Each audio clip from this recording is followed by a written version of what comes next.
Okay. Yep, all good. Ready to go. All right. Okay. So I thought I'd change the tune a little bit, and instead of talking about the usual thing, which is picking a constellation, I was thinking of Sagittarius, but I'll leave that until Sagittarius is up, because at the moment it rises about 2 or 3 in the morning, so it's a bit late. Especially the older you get.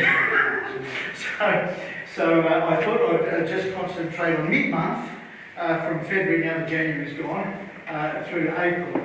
Now, just to look at the northern sky at the moment, you can see the sky is dominated by 3 constellations to the north, from February to March, and they are, if you look down here, I'll get my laser pointer out, if I can use this. Yeah, can you all see this little, oh, sorry, that's the trouble with this, you can't see in the dark. Can you all see that red light clearly? Yep. Yeah, okay. Now, so over here on the left is Taurus. At the top, on the celestial equator, is Orion, and down here is Gemini. So those 3 are dead north and northwest, and the next 2 months are gradually setting, but certainly worth looking at. Some very interesting objects. So what I thought I'd do is look in their animal shapes. I like to look at the animal things, their little illustrations to see. Of course, they're all upside down because all of these were Northern Hemisphere named and labelled, and so everything's seen from the Northern Hemisphere. So, but this is the way we see them. Now, I'm going to concentrate on just a few objects in each one to show you what you can look at, and then I'm going to show you how to pick eyepieces and things to look at these objects. You'll know that Michael mentioned field of view. Well, that's really important if you know what you're going to look at, especially if you're going to take pictures. But even when you're just looking through a telescope eyepiece, it's handy to know what to pick. So let's look first of all at Taurus. So the one on the left, which is starting to set, crossing over, it's already crossed the meridian basically. Now the most familiar sight to all of us is the Hyades, that V shape. Anyone know about the Hyades? So down here, if we look at, there's the Taurus.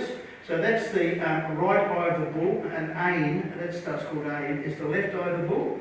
Okay, and up here in the Hyades is a beautiful star. See that one there? Can you see that? It's an optical double star.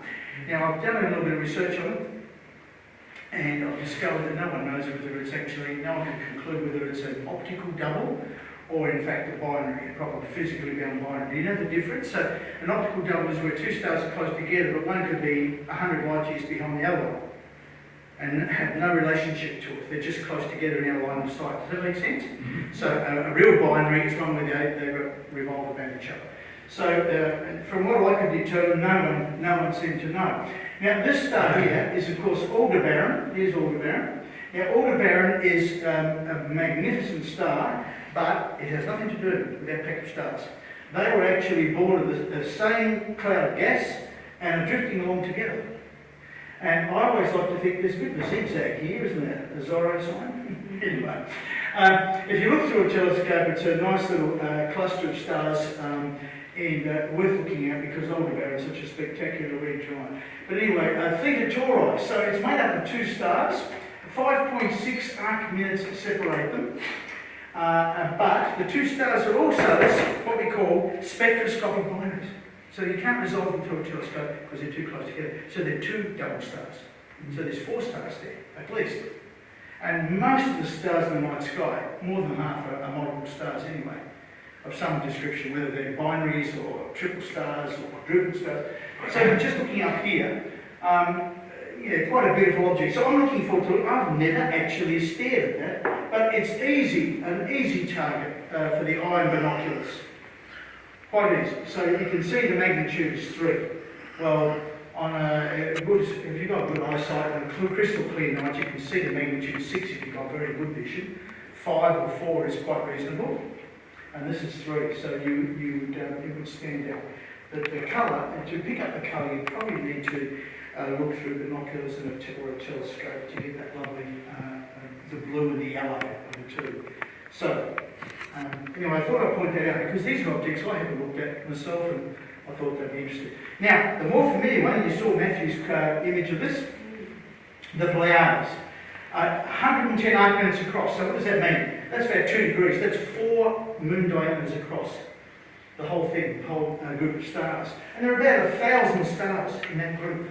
Now, people think they were born out of the star belt. It's not. You can tell by the colour that the stars were not born there because the colour is blue. It's a reflection nebula. Those blue stars have come along and lit up, all in a group, have lit up the gas that they've passed through. Does that make sense?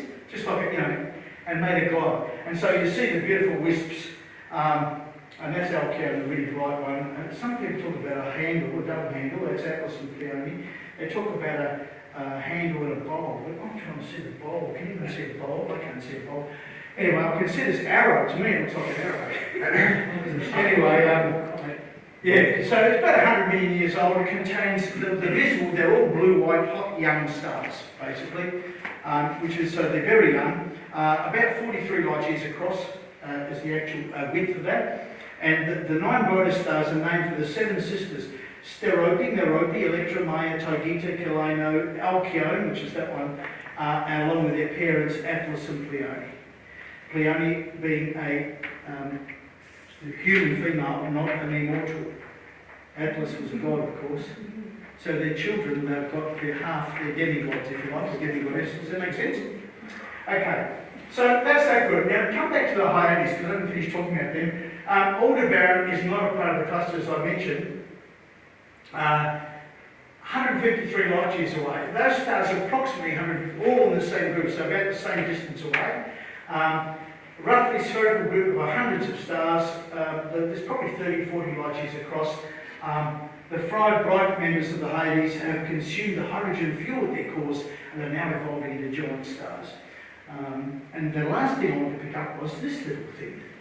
Now, very conspicuous, Chi Tauri, very pretty binary. I'm picking out stars that are doubles in that because they're worth looking at. A magnitude 5.4 and 8.5. There are 2 components. 291 light years away, B9V, which means it's a B class star, so it's blue, hot, and V suggests that it's a dwarf star, so they're not big. 19 seconds apart. Even a moderately good telescope will resolve anything down to 2 or 3 seconds apart, or binoculars. So 19 is heaps of time. They're quite wide. An easy one to resolve. Okay, so there you go. Try to remember Chi Tauri. A little close up of the Pleiades and Alcyon. I wanted to say a little bit about Alcyon because a multiple star system. Now it's actually the blue one, the really big one, that bright one, also has 3 companions, B, C and D. And all very hot stars, except one of them is an F3, so it's a reddish orange star. The Washington double star travelogue lists 4 companions. Alcyon, but down here I've written it's 2,400 times the luminosity of the sun. Well, that is an extremely bright star. So there you go. So that whole system, 440 light years away, the Pleiades, roughly. You can see the diameter down here, 3 light years, so it's quite an extent. It goes much further than that, though. It goes way up here. We just see the brightest stars. On a good night, they say, if you see 6 or 7, you've got exceptionally good eyesight. Well, I'm not getting make anything out. And it's one of those, have you looked at the Pleiades, if you look away from it a little bit, you see them. When you look at them, they disappear because your peripheral vision's more efficient at picking up their light than they're looking straight at. Now, before we leave Taurus, the Crab Nebula is really famous. Why have I put it up here? Well, it's pretty faint, but a pair of binoculars should be able to pick up something from where it is, down here, near Tianwen. So this is the Horn of the Bull. So it's right at the end here. Went off in 1054 BC as a supernova, who's exploded, the star exploded then, produced lots of gamma rays and radio waves, and the inner part of the nebula is a pulsar wind nebula. You can actually, there's a thing on the internet where you can actually see them, they've imaged it over decades, and you can see the clouds of gas moving, like a animation. They've actually filmed it over a long period of time. So it's a very active region. It says here magnitude 8.4, still within the reach of your small telescope. So it might be an interesting object to look at with a wide eyepiece or a medium power eyepiece. 6,500 light years away, 11 light years or 7 arc minutes in diameter, and expanding at 1,500 kilometres per second. So there's an object, I would love to see what that looks like through a pair of binoculars, a good pair of binoculars, maybe a 20 by 100 or something. Would be interesting to see what you can see. Now, I'll talk about that in a minute because we're going to talk about field of view. Now, going to the right, to the third constellation, to the second constellation, Gemini. Well, you know it's on the ecliptic, so it's a, there it is, there's the ecliptic. You can see the two brothers, Pollux and Castor, the twins. Anyone been to the Roman Forum? Yeah, as you walk down the Forum, about halfway along on the left, there's three big pillars. This is my nuts about Roman history. On the left-hand side is the Temple of the Dioscuri. Dioscuri was the Greek word for Castor and Pollux, the twin brothers. And you can see the temple there, the pillars are really massive, and that's all that's left of it. The Roman Senate used to meet in there sometimes, and it was like some of the other Roman temples that got burnt down several times before it was restored, and finally it's a wreck now. But anyway, these stars are interesting. Why are they interesting? Because they're beautiful. The colour of the stars is amazing. Now, Pollux and Castor are the twin brothers. The red one, the orange one is Pollux. Castor is decidedly blue. Here's an image by none other than Rigel Andreo, Bernal Andreo, whatever his name is. You know, the guy who's probably the best imager in the world, amateur imager. But I wanted to show you this. Now, this is, Castor is a multiple star. It's actually three spectroscopic binary stars, so it's 6 suns. Have you ever read that wonderful story by Isaac Asimov called Nightfall? Yeah, you've read Nightfall? In Nightfall, there's a society. The astronomers in society held in high regard, but they live up on a mountaintop. And this society, it doesn't know, because it's got 6 suns traversing the sky at different times, it never knows darkness. But every 1,314 years or something, before one sun sets and the next one comes up, there's an eclipse. The sun rising is eclipsed by a moon, which has this really long orbit, wipes out the sun, completely blots it out in this darkness. And the people go berserk. Because they look around, they see all these lights they've never seen. You know, they've read about them, heard about them, and suddenly they see this blaze of lights, and they think the astronomers who have predicted this event are the equivalent of witches. And so the story, I want you can see, it would be a wonderful film. There's this winding path of lights going up the hill ready to murder the astronomers who've actually predicted this was going to happen. Sorry, I digress, but every time I think of Castor, I think of Nightfall. I'm sure Asimov probably used that as maybe an inspiration for his story. It's one of you got the Hugo, not the Hugo, but the Nebula Award for that story or something. And he deserved it. It was brilliant. Great reading, I recommend it. So, nowadays, scientists have a way of determining the hierarchy of stars. That is, how the orbits are organised. So, see these little sort of diagram. This tree diagram, it just meant to show you that AA and AB, double component A component, there's the B, there's the C. The separation, you can't read that, that's 4 seconds of arc between A and B.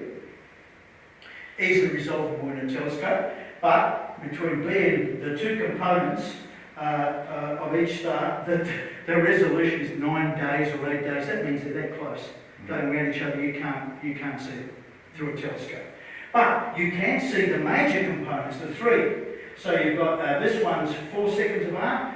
A and B are separated by 4. B and C by 71 seconds of arc.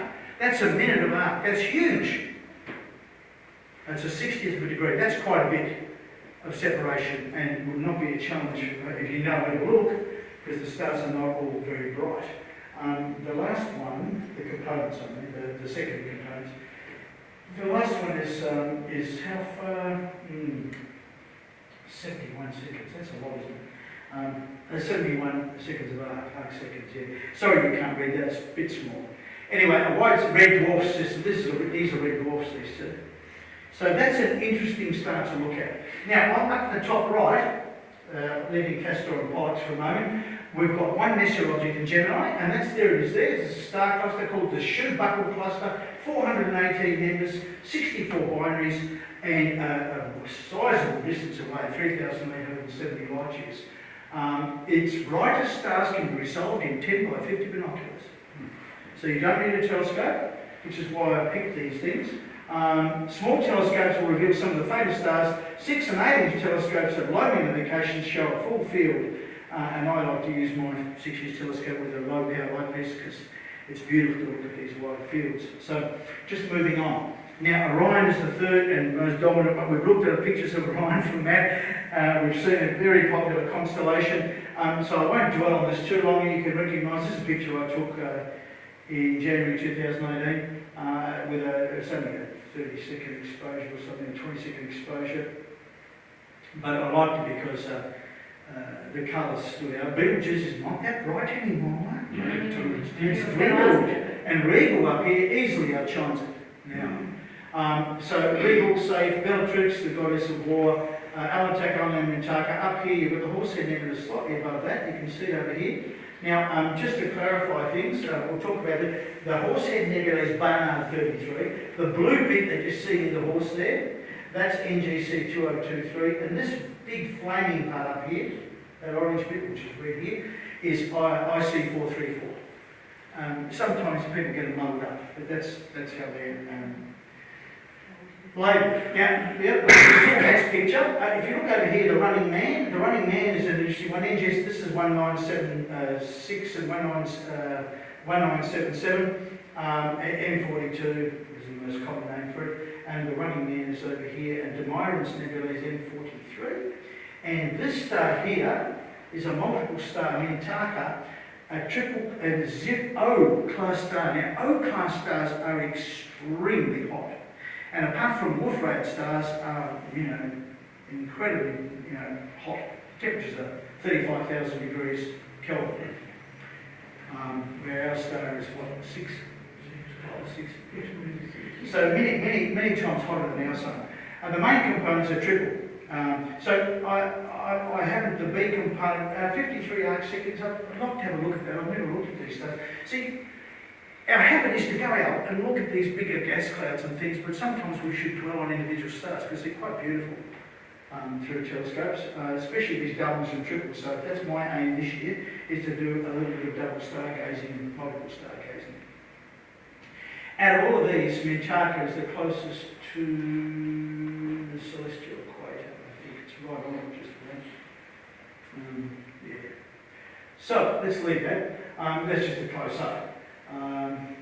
I had those the wrong way around. The Running Man's 1977 and Orion is, the nebula is 76.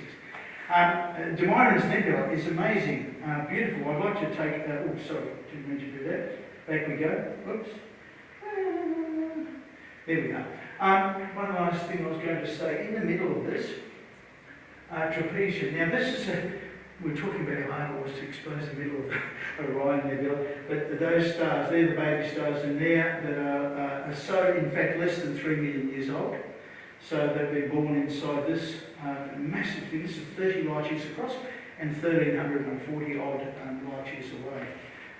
Now, when you think of it, Eta Carinae, which we also saw at one of Matt's photos, is 300 light years across. So it's 10 times the size of the Orion Nebula, which is quite amazing. Anyway, we all know this, it's a beautiful sight. But what do you see through a telescope? Well, I'll tell you what you see. You see that, you just see that, and you see a few bright stars, and if you're lucky, a bit of detail over here, but not much. And you see a monochrome image. You don't see the colour, because the cones in our eyes just aren't active in low light.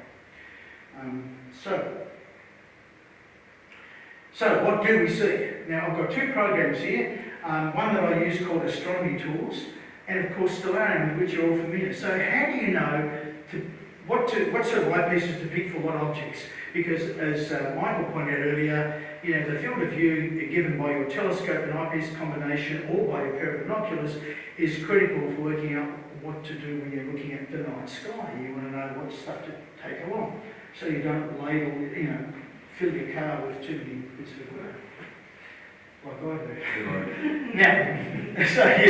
So here are the astronomy tools. Now I'm going to show you how to use this. This is really good. I've got it here. So you can use this. I'll show you how to use it. It's very quick. But basically, you put in the parameters of your telescopes, which telescope you've got. You would put in your aperture, focal length, F ratio, a couple of other things like that. It works it all out. Bang! Now you don't need your F ratio actually. You just need the length of your telescope, how long the focal length of your telescope, and the eyepieces you're using, and what do you get? Well, this is the Pleiades, or the Pleiades, and you can see these actual fields of view are what you get. Now I've got these eyepieces, right? So I've got this is my William Optics, this is my 4-inch telescope, the small one. I've got a 31mm Hyperion eyepiece, that means it gives you very low magnification, only 23, and that's what you get, that's your field of view. So you can easily fit the Pleiades in that. But as you go in, a 20mm, a 10mm, and then finally my 5mm, which I would never use to look at the Pleiades, but that gives me high magnification. In fact, that gives me 141. So the blue one is 141 magnifications. The outer one is only 23. So the 23 is going to give you a nice wide field, bright picture. That one in there is going to give you a picture which is not as bright. It won't be, because when you magnify, that light is sort of, it looks like you're spreading the light too thinly. That's what you do, because you're looking up close up. And so what happens is you get more detail, but you don't see, it's not as bright again. Does that make sense? So this is why it's relevant to do this sort of stuff. And over here on the right, that's my 6-inch telescope. Exactly the same eyepieces going outwards. So in here, this is the 20, there's the 20 here. So this is the 31, the Hyperion. So at 31, this telescope is 1200mm. This one is 700mm long. Sorry. Oh, God, what am I doing? Sorry, no, I can't really see it really, no. One more. One more. Okay, so this is 700, that's 1200. So what do you see? You see a lot more than 1200. It's bigger, because focal length determines magnification. So you get a bigger picture to start with. But it's not necessarily all that much of an advantage. You do see more detail, yes. It's like having you can definitely see a bigger image. It's not necessarily brighter, it just depends on which focal length eyepieces you're using. So if I use this one, which only gives me 40 magnifications, the same eyepiece here is 23. So over here it's 49. So I still see it, you can see it's a narrower field of view, but it's going to be brighter because of the nature of the telescope. Aperture is everything. So 6-inch compared to 4-inch. So you're looking at 16, 36, what's that? 2.5 times the light gathering power. So, it's an advantage. So size is everything in astronomy, that's for sure. Anyway, I thought I'd show you that, and then I'll show you one more thing. This is what you actually get from Astronomy Tools. So you get the picture that you've got. So this is the Orion Nebula through the 2 telescopes again, showing you the same thing. But here it details all of the configuration. It tells you the eyepiece, then I'll tell you the exit pupil. Now, that's the width of the beam of light coming out of the eyepiece. The bigger the exit pupil, the better. It gives you a bright picture. So what you notice is the exit pupil it gets, when you start to increase the magnification, depends on what you're doing, and the configuration of the lens. But here the exit pupil is 4.4 with the low power eyepiece. So that's a beautiful wide. What does that mean? Well, that cone of light coming out is 4.4. Your eye has shrunk. Well, if you're old, it's going to be about 5mm when it's darkened out to 6mm. If you're young, it's going to be 7. As long as that cone of light fits inside your pupil, you're going to get the benefit of it, and you will. But 4.4 is a nice bright cone. But don't forget your eyes already shrunk, and you're getting white lights, so it's shrinking even more. Maybe it gets worse over time. Anyway, the whole point is, with all these eyepieces, you can work all this out by going to, I can just quickly show you how to use this, and I'll just show you Astronomy Tools, if I can. Where is my, whoops, lost my,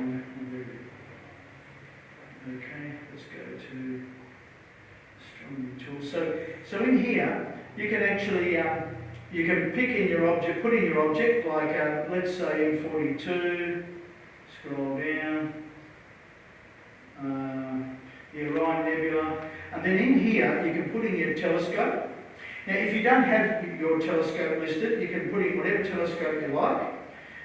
Let's put in, who's got a, what have you got, Mike? 80 millimeter refractor. Okay. So let's go for an 80mm refractor. I saw one here.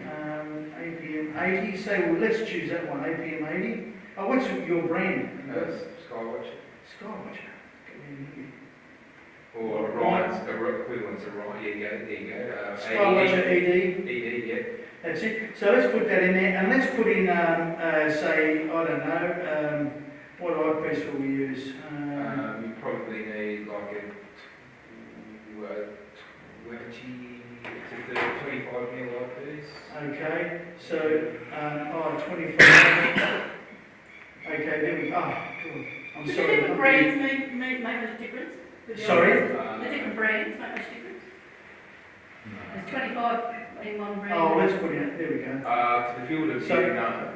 Okay, so over here, so you've got all these things. Now, everything's put in there for you. All you just do is, if you scroll down here, why isn't my mouse working? That's interesting. Oh, funny tonight. So Like we're the going brand rolls, huh? so down here, add to view. It takes a while usually.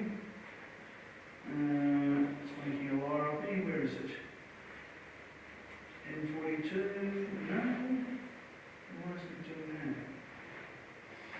that? Oh. Usually it does. Usually an image comes up here. I don't know why it doesn't produce that.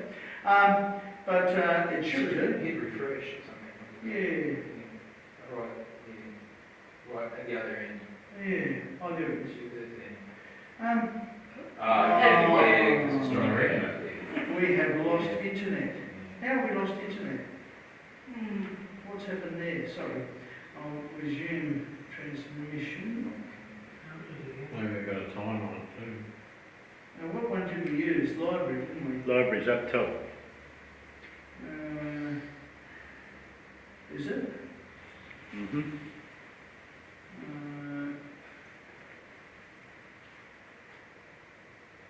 I want to get something.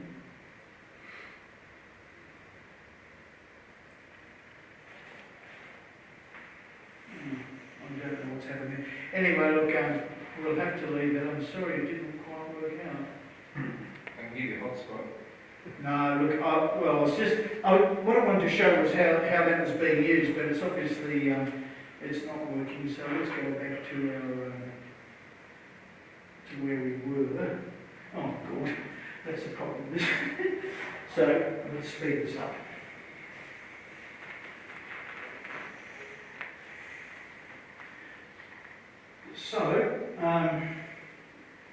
So we see the field of view, and here's an example with the Orion Nebula and the two telescopes side by side. Just to give you an idea, you can do this all yourself. It does work, I promise you. Don't know what's happened to our internet. Now, binoculars are also useful.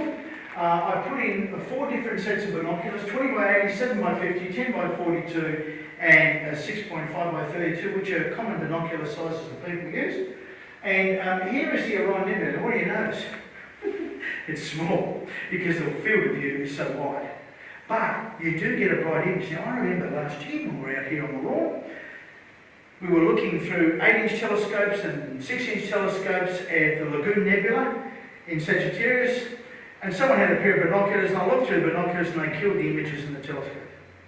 It just looked 10 times better, 10 times brighter, beautiful, spectacular. I don't know which binoculars they were. I don't know whether Steve's smaller ones or big ones, I can't remember. But you can, you know, when you're looking at bright nebulae, these are amazing. Binoculars are fantastic. So don't discount binoculars if you don't want to take a telescope out to do your observing. If you look here, of course, this image is upside down because that's a Horsehead Nebula and the Flame Nebula and all that up here. So it's upside down. But anyway, so this one here, this is the 20 by 8 pair, the yellow one. You can see the field of view is much tighter. So so you get a bit of reference. But remember, they're big. So you probably need a tripod. 20 by 80s, you need a tripod, definitely. And because it's magnifying, the 20x means magnified 20 times. If you divide the 20 to 80, you get the size of the exopupil, which is 4 millimetres. We were talking about this last Tuesday. I did a talk on binoculars. But the trouble with those is you've got to have them on a parallelogram mount or something, and sit down in a chair and sit back and pull the binoculars towards you, because you can't hold them for very long before they start getting jittery. You can good word. What was that? You can get binoculars with inbuilt stabilisers, but they'll cost you an arm and a leg. So I would recommend that. But for this sort of viewing, you definitely. And then the next one out, the blue one down here, 7x50s, which is your standard binocular, which isn't too bad. And that's got a much bigger exopupil of 7 millimetres. 7 into 50 goes 7. And then as you move out, you've got the one down here, which is the white one. It's the 10x42. You can get Dallas. Where are you, Dallas? Yeah. Lost you. Yours is a 10x42, is it, Dallas? Yeah. Yeah. Dallas has got it, and I think these are 10x42. They're a Nikon pair. Now, how do you find holding those, Dallas? Pretty good, or? Yeah, I find them okay, yeah. Yeah, so probably 10 is the upper limit of holding a pair of binoculars. And when they're like, if they're straight through binoculars or roof prism binoculars, they're even lighter. But the ones, when they've got a big kink in them, the M shape, they're Poro prism binoculars. They're slightly different, usually heavier. But these are more rugged if they're straight through roof prism binoculars. Anyway, that's another story. So again, you've got a 4mm exopupil, the white one, and you can see the field of view is quite wide, but still handy for looking at, if you're looking at nebulas and gas clouds and wider areas of the sky, especially on the Milky Way, you can't beat binoculars. They're beautiful. And they're great for finding comets too. Yeah. Now, I was going to show you, there's another thing I can show you, stellarium. So hopefully, now it's working on it. What's wrong with this thing? Let's look at stellarium for a moment. Which I open. I just want to show you something really handy with stellarium. If you go down here and look to the left and you see configuration, click on configuration. Come over here to plugins. I think you see what the slide up there. I have too. Oh, sorry, humble. Oh, I have too. Thanks for pointing that out to me. Oops. Hang on. See this go. Let's. Good, I may miss it now. Let's just. Let's just close that off for a moment. Is it the escape key? I could escape it. Yeah. Good. Okay, so let's minimise that for a moment. Sorry, I meant to close the other one off. Let's just close that off to save confusion. I'll click back to it. So come up here. So go to plugins, and then down here, if you look down this list, you'll see field of view, and you'll see oculars. So click on oculars. Okay. Now oculars are everything to do with the optics, the telescope, eyepieces, and so on. If you click on that and configure, it'll give you a whole lot of choices. So you come over here to eyepieces. You can pick particular eyepieces and what you've got. I've got a few of them. Telescopes as well. And you can close that off and you can set it all up, and it's so handy. So I'll close that off. And once you've set this up with all the different things there, you can also use it for imaging, for working things out. And down here, please select object. Let's pick an object like M42, the Orion Nebula. Funny how we keep picking that. And then if you click up here, you can get the field of view. Now up here it'll tell you what the eyepiece is. You can click on a particular telescope. I don't know where my telescope's gone. Oh, sorry, not that one. Wrong one, sorry.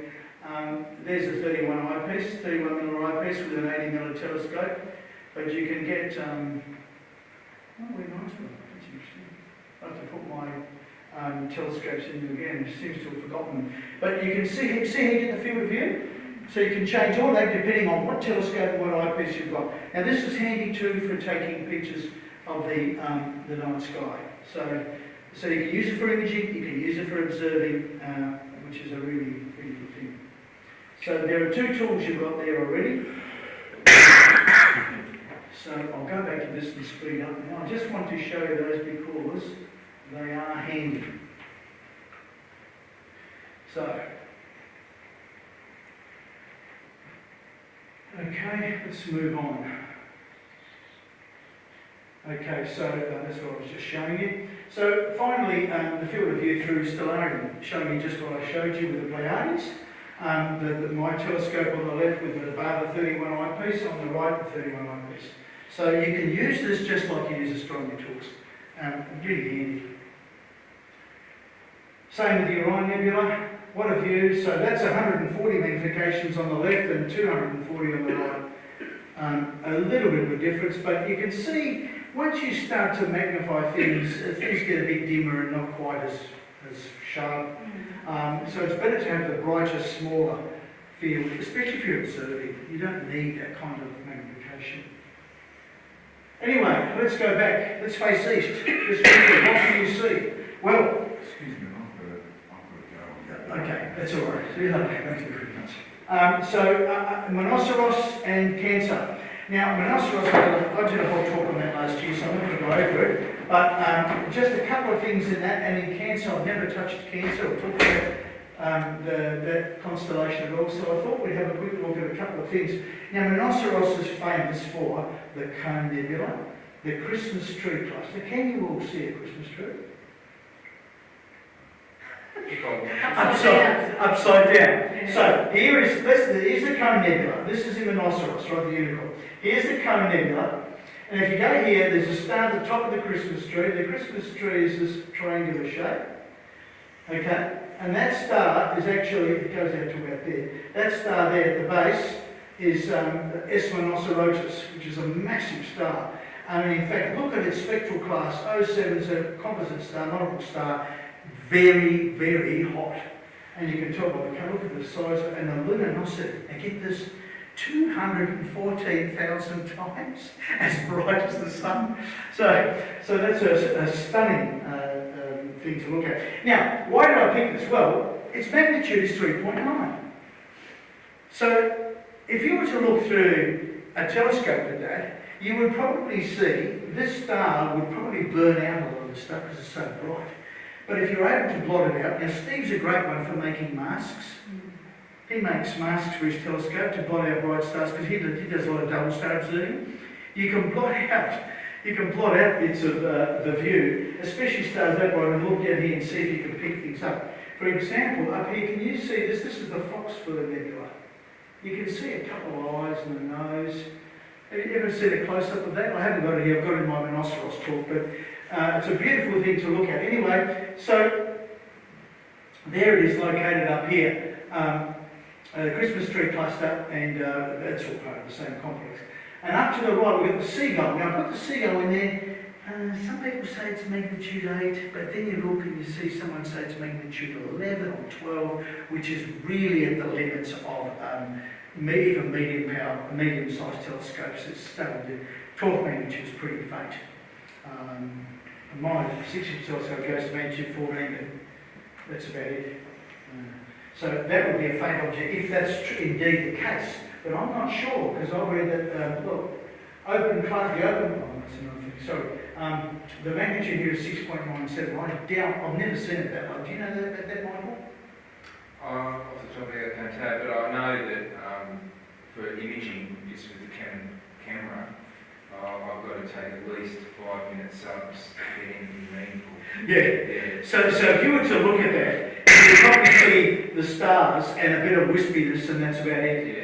Through a decent eyepiece. So you probably wouldn't see, and probably not with binoculars, I doubt it, even with good binoculars. But anyway, let's finally, to finish up here on this constellation, let's go to the crab for a moment and finish with Monoceros. Down here is Proserpine, the beehive. There are at least 5 beehive clusters in the sky. There's the little beehive, there's this beehive, that beehive. But this one is probably the most famous one. Probably see it right on the back of, and there's one in Canis Nature as well, beehive. That's called the Little Beehive. But this one is right on the back of the crab shell. Looks like a very pretty cluster. Only magnitude 3.7. That would look beautiful through a peppernox. Really beautiful. So I urge you to get, if you're not using a telescope, use your binoculars. But this part of the sky, you know, I mean, it's 2,000 something light, was it? 900 parsecs, that's about 2,700 light years away, 2,800 light years away. But at magnitude 3.9, you should be able to see some interesting things in here with your telescope. Looking south, so here's the southern sky, familiar objects, you know, the Milky Way is vertical, but this is at, all of these images I should say are 9 o'clock at night, 9 o'clock for every month. Parva, we're going to come to Parva and have a look at Parva. Parva's got some interesting stuff. Southern Cross up here, things are starting to look a bit better for us. The Milky Way is swinging around, so it's a good time of year to look at it in February to March. So let's have a look at a couple of things there. Again, I've picked some unusual things. Volans, the flying fish, I think it's called a flying fish. There's a beautiful double star on the end of it. Gamma 1, Gamma 2 Volantis. Located in the constellation about 9 degrees east of the Large Magellanic Cloud, which is there. And it's the brighter component is magnitude 3, a yellow star, and the other one is a blue star. So again, a beautiful blue double, nice target for a small telescope, even binoculars. The separation, I don't know if I have the separation, 14 arc seconds, miles apart. In astronomical terms, that's heaps of room. Now, see this PA, very confusing concept. PA just means position angle. So, relationship of the primary star to the secondary, which one, if they're a binary for example, where one star is offset from the other. So you start with north up the top and you go around, you know how you go north 90, 180, 270? So the position angle is 296, so now this is upside down, which makes it even more confusing, but it's just where the stars are in relation to each other, that's all, both components. So if you ever see PA, that's all it means. A splendid sight in small telescopes. So there you go, I'm going to look out for that one this year. Moving along. Now, why have I put this in here? It's a pretty dull picture. Can any of you see anything at the back? You can see that. So I use this because this approximates what your human eye would see, rather than, although this is taken with a Cameron lens, 24mm lens, it looks very much what you'd see, like what you'd see on a dark night. If you look up, unaided eye, just look straight on. And the reason I picked it just to show you where things are, because I'm going to point out a couple of things. You all know about Centaurus, but if you look on here, Alpha and Beta Centauri, the Southern Cross, the Coalsack, NGC 4755, otherwise known as the Jewel Box. And over here you get some interesting objects. Lambda Centauri, which is the running chicken. You saw that picture we saw of Michael's, of the running chicken. That's there, and above a beautiful cluster called the Pearl Cluster. 3766, and up here you've got one of my favourite objects. I'm going to show you some of this, but that one there is the football cluster, the wishing well cluster. Now if you've got a pair of binoculars, this is a fantastic part of the sky to look at. So that's 3532, that's right. This is the wishing well or football cluster. How it looks like a football, I don't know, but when you look at it through a telescope, it is just a buzzing blaze of stars really close together. So it's an open cluster, but a well-formed open cluster. And down here is Eta Carinae, of course, which we're all familiar with, the gas cloud. And up here next to it, not that one, but just off centre, can't see it here, is another cluster called the Gem cluster. And it looks just like the Jewel Box. It looks just like the Jewel Box. It could be that one actually, just because this is a waving light. And down here, IC2602, anyone know what this one is? Southern Pleiades. And then over here, this one is, what's that? That is 3114, I think, or something, another star cluster. And then down here is 2516. yes, well done. The Sprinter. And everyone knows I get obsessed with the Sprinter, don't you, Manny? So let's move on. So here they all are. So there are all the objects that you can see. So it's a beautiful thing. Can you see the run of the Sprinter? Yeah, there he is, properly the right way up. Mind you, it depends on your orientation, how you got your eyepiece and your telescope, but basically you can see a guy running along with diamond shoes, orange stars for his shoes, his arms out like this. Can you see that? Well, anyway, of all these, the least interesting to me is this one. Every time I look at the Southern Pleiades, I don't get a real buzz out of it. I don't know why, it doesn't look particularly good. This would probably be faint, and if you look through a telescope, you'd probably see that star Lambda Centauri, but you wouldn't pick up all the nebulosity out of it. And then you've got the Pearl Cluster, which I am anxious to look at. I've never looked at the Pearl Cluster before, and I'm keen to see how well it compares to the Jewel Box, which it looks just like. 2 stars, not a triangle, but it still looks like the Jewel Box. And of course you've got the beautiful 500 Mega Centauri out here. There's the Wishing Well. That doesn't do it justice. There's many more stars than that. And Eva Peregrine over here. And there's the Gem Cluster. I think it is that bright. Where is that bright actually? And that's supposed to look as good as that too, although it doesn't look like it in that picture. So there's a part of the sky to stare at with binoculars. Now, just talking about the Magellanic Clouds, yes, this one, the large Magellanic Cloud, Michael's right, the field of view is about 6 degrees or something, Michael, I think. It's twice this one's twice the size of the small Magellanic Cloud, and this one's about 160 something thousand light years away, and that one's about 190 to 203, depending on who you believe, and down here you can see 47 Tucana, which is over here, the globular cluster we all look at. Beautiful part of the sky, I'm sure you're all familiar with these. The good thing is they're circumpolar, and if you don't see them down here, you can always wait till they come around there, hours and hours. But at the moment, I'm not sure, I think this is crossing, this is right now, February, March. The large Magellanic Cloud is well positioned for imaging and for observing, and so is the small one. So this is the time of year to look at the Magellanic Clouds, that's for sure. Now, facing north in April, we've now moved to April, that was February, March.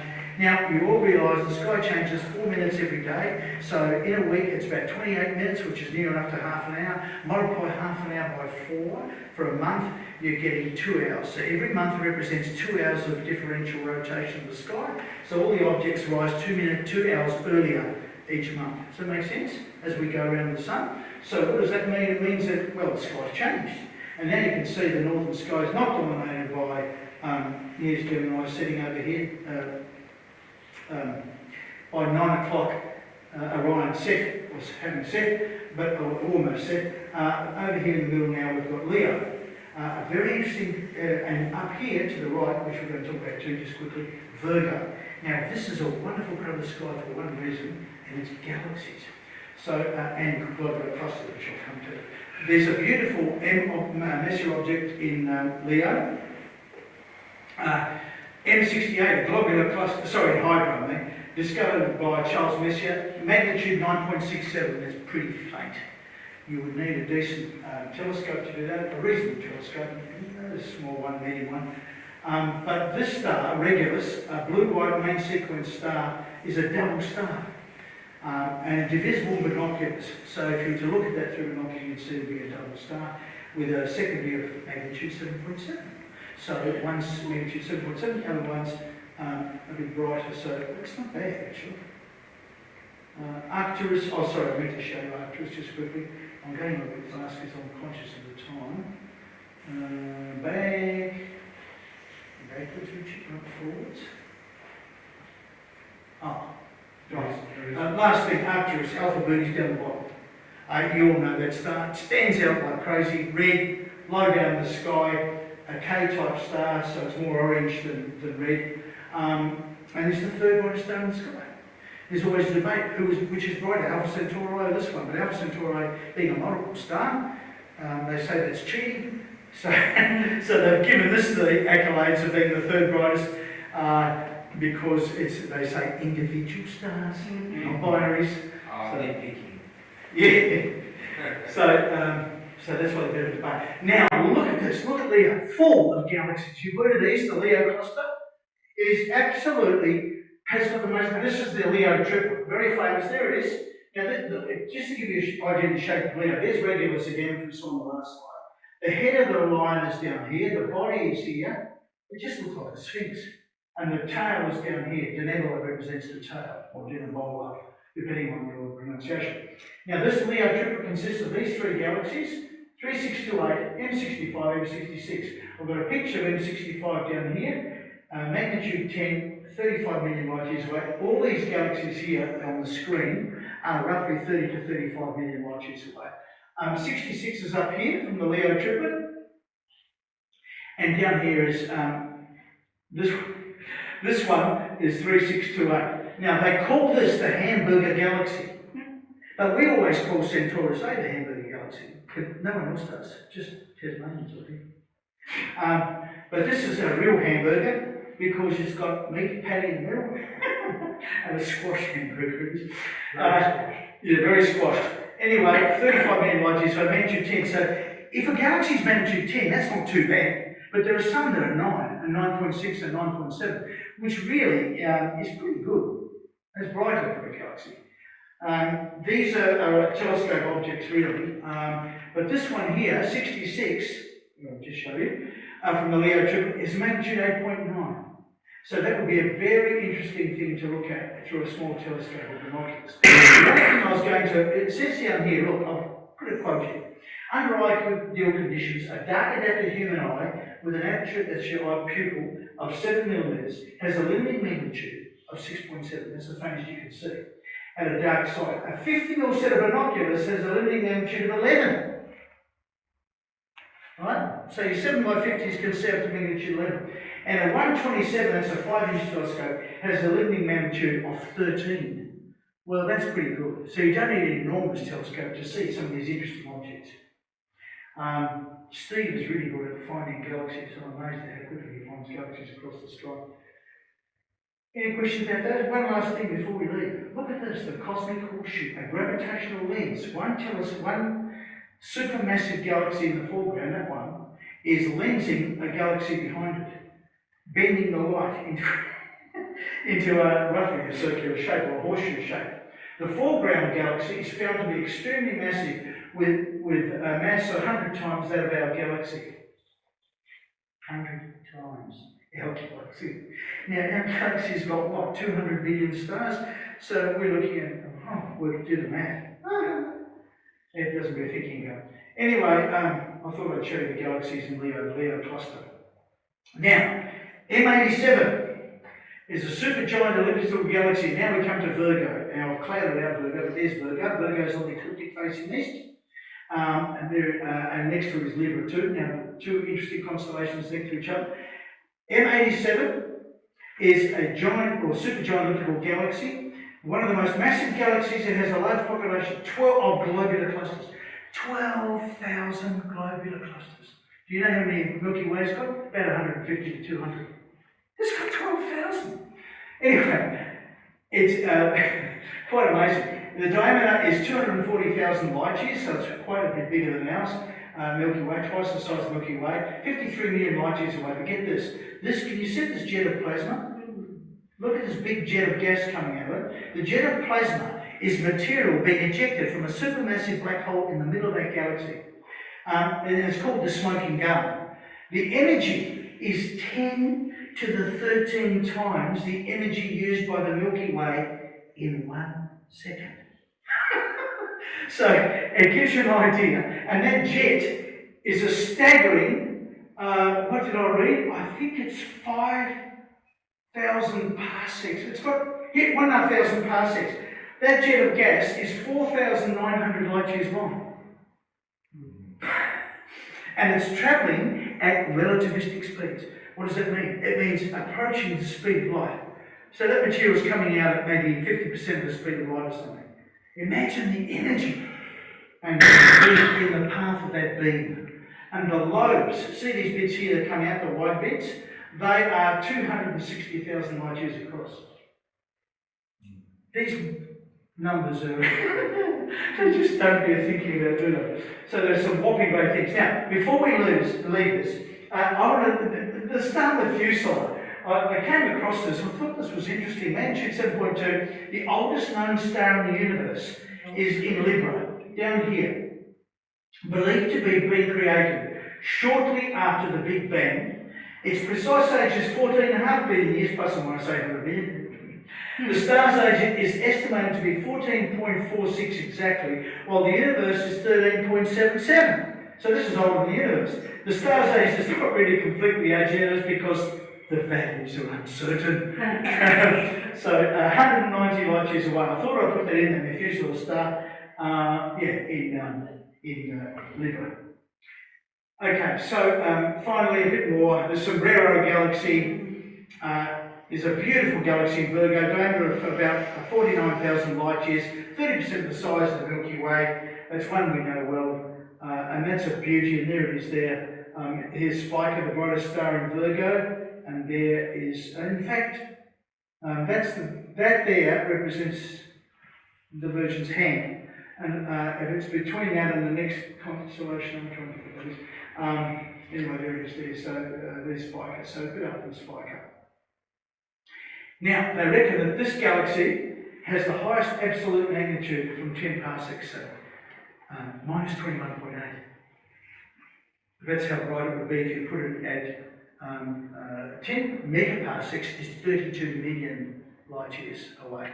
So if you put it away from us at 32 million light years, it would be a magnitude of minus 21.8. Fortunately, it's a lot further away. And then M83, I think you mentioned that, Michael. Oh, it's a popular object to field a photograph, the southern pinwheel, M83, in Hydra. Yeah, it has a visual magnitude, Very similar. It's face on spiral. Yes, the pinwheel and the southern pinwheel, yeah. Anyway, beautiful thing, visible with binoculars, guys, so there's no one in Hydra. Sorry, I didn't point it out to you, that there's Hydras up here. There's Hydra, see, Gamma Hydra, Eta Hydra, so it's just there. You can put these into, if you've got a telescope with GoTo, you can find it. Finally, looking east, we've also got Centaurus A, which we looked at earlier, which Mike was taking photos of. There it is, NGC 5128, very close to Omega Centauri. There's the globular cluster, and there's Centaurus A. So they're about 40 degrees apart. So in a pair of binoculars, you'd see them both together in the field of view. And that's a recent image of it, and look, it's got the big loads of material being ejected. So anyway, 10 to 16 million light years away, not exactly sure, they're a bit vague about but it's got a trillion suns mass, quite amazing. And it's probably the result of two galaxies colliding, which is why it's such a mess. Yes. And down here, by the way, it says that it's an easy binocular sight with an Omega Centauri, 4.5 degree field of view. And also it's got a really big jet of material coming out with a supermassive black hole with the equivalent to 55 million times the mass of the Sun. Wow. Finally, the Virgo cluster. We looked at the Leo cluster, here's the Virgo cluster. The Virgo cluster is right next to this constellation. See that there? It's Coma Berenices. Berenice is here. And it continues out of here. This is a gigantic area with thousands of galaxies. In fact, I think it's got, the Virgo cluster contains 1,300 galaxies. The big Leo one's got about 2,000 or something. Galaxies, not stars. So now the reason there are black dots on this picture is to blot out the bright stars in the foreground, so you can see the actual objects in the back, which are all galaxies. They're all galaxies. Amazing. And M87 is this one up here. We just saw M87 movies there. Anyway, moving on. Let's look south. We're almost finished. So, move aside already. NG67. This is Parvo. I mean, who looks in Parvo? Steve does. So I noticed he's done. In fact, he was the one who put me on to this globular cluster. I imaged those last year too. Yeah, well, this one. I mean, magnitude 9.14 globular, galaxy, spiral galaxy in Parvo has 31 million light years away, so it's not that much further than Andromeda. It's about 9 million light years further than Andromeda. One of the most similar nearby galaxies to ours, so that's down here. This beautiful globular cluster, the Parvo globular cluster, here it is there, is the third brightest. So you've got Omega Centauri, 47 Tucanae, and then you've got this one. So it's the third brightest globular cluster. Did you know about that? I didn't know about that. I've never looked at it. It gets ignored. Sorry? It gets ignored terribly. It does, and I'm going to try and image it. And this blue star is in the foreground. I had a look at that. That's our foreground star. It's nothing to do with the globular cluster. Estimated 100 light years in diameter. They're all about 100 150 light years across, 100,000 stars, 13,000 light years and 17,000 from the galactic centre, but 13,000 light years away from us. Magnitude 5.4, so it's visible to the naked eye on an extremely good night under perfect conditions. 11.8 billion years old. With binoculars, it can be seen to cover an area 3/4 the size of the full moon. So that's worth looking at, and the picture up the top is just the centre of it. What a beauty. So that's worth looking at, folks, 6752. Achernar, just quickly to finish off Eridanus, we never think about looking at Achernar, because if you look at Achernar, what's in the opposite area, opposite in the sky that's bright? Canopus. They're always opposite each other virtually. So if you look up here, where you see Achernar, draw a line, there's Canopus. So Canopus being Alpha Carinae, Achernar being Alpha Eridanus. This one is the ninth brightest star in the sky, a beautiful blue, but it's spinning at 250 kilometres a second. So, at that incredible speed, in fact, yeah, I mean, that's blinding really. At that speed, it flattens. It's got a 48% ablation, so it's squashed like a balloon when you squash a balloon. It's spinning so fast. So that's an amazing thing to think about. Beautiful star. The only star I've actually got an image of unfocused is the first time I did some imaging in February last year, and that was of Rigel, which is blue, really blue. But when you unfocus it, you get a beautiful blue disc in your telescope, and you can actually see the colour. You get the same, probably looking at that. Now, on the right-hand side, I know this is obscure, but in the constellation of Lepus the Hare, there is this famous star called Heinz Crimson Star. It's a carbon star, it's got a lot of carbon in it, but the interesting thing is it's probably the reddest star out there, redder than a red dwarf. It's a long period near a variable, the period of 418 days, described by the British astronomer discoverer J.R. Hind, after whom it was named, like a drop of blood on a black field. So it does look like that, so quite amazing. I'd like to look at that. Magnitude varies from 5 up to 11.7, so I don't know what it is at the moment, but that's an interesting one as well. Well, sorry, that's the end of the presentation.